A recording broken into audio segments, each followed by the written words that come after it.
మా చిన్నప్పుడు ఇంటి దగ్గరికి వచ్చి అమ్మ పాత సామాన్లు ఏమైనా ఉన్నాయా అని అడిగేవాళ్ళు. ఆ తర్వాత కాలంలో పాత సామాన్లు కొంటాం అని గట్టిగా కేకలేసేవాళ్ళు. ఈ మధ్యకాలంలో కొంచెం రూటు మారిపోయింది, మైకు పెట్టుకుని వెళ్తున్నారు. పాత సామాన్లు కొంటాం రెండు బండి వెళ్ళిపోతుందని.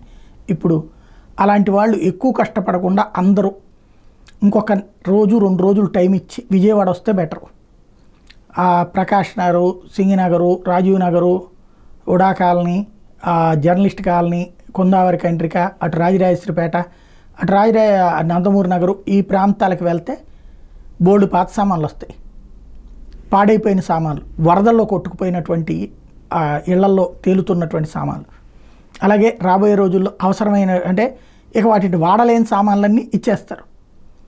ఇక ముందు వదిలించుకోవాలనుకుంటారు కాబట్టి ఎంత ఇచ్చినా చాలు, ఉల్లిపాయలు ఇస్తారా లేకపోతే పప్పు చెక్కలు ఇస్తారా ఇట్లాంటి ఏమైనా సరే.